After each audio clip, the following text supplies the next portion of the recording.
meteorologist Stephen Jones. Well, starting off with that time lapse, you can see pretty much just that wall-to-wall sunshine out there for the Concho Valley, allowing those temperatures to get up to that 74-degree mark here in town towards Junction and even over towards Brady around those 80s. And then, of course, seeing that great sunset. And with that sunset, we're already seeing the temperatures starting to come down from those 70s into the 60s, 66 here in San Angelo right now.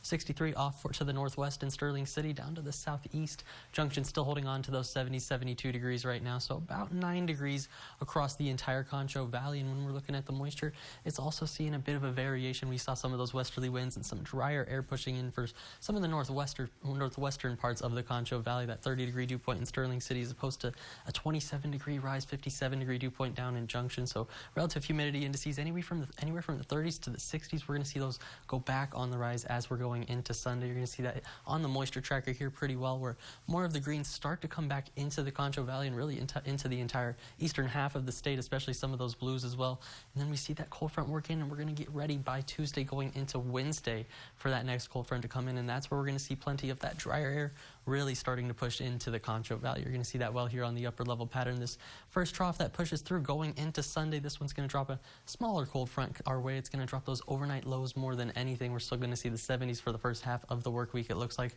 But by Wednesday, look, this one starts to take shape, this upper level trough. That one's going to be the stronger one that pushes right overhead, dropping us from what looks like those 70s back down to the 50s going into Wednesday. So Wednesday's starting to look a little bit chilly with overnight lows back to that freezing mark. For right now, the national satellite, you can see this first storm bringing some moisture up into the Indiana and Illinois area, and then all that moisture over the Rocky Mountains and the West Coast as well. You can see that moving into California, and then as we zoom into Texas, you can see most of the state for right now sitting pretty clear. Just a little bit of activity towards the coastal plains areas of the state. When we look at the radar, you can see that's where they're seeing just a little bit of that shower development. But unfortunately, as we go into the Concho Valley, you can see we're still sitting pretty dry with just those wall-to-wall sunshine conditions. But when we look at that future cast going into the overnight hours, we're going to watch this cloud cover start to increase pretty rapidly, and then even the potential for some fog once again as those dew points are on the rise with that southerly flow. Going into tomorrow, we're going to hold on to a lot of that cloud cover. For the eastern half of the Concho Valley, we could still see that isolated shower, but I think most of us are going to be staying dry.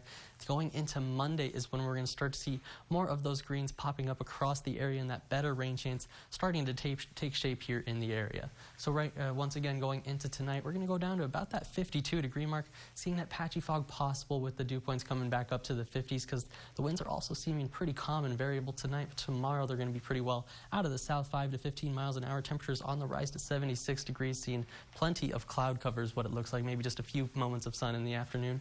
And that's going to be the story going into the first half of the work week with plenty of cloud cover. Some isolated rain chances Monday and Wednesday, but Wednesday's looking pretty chilly as that second cold front works in, dropping temperatures to the 50s and overnight lows back into the 30s. That's all for your 7-day forecast, but stick around for more KSAN news after this.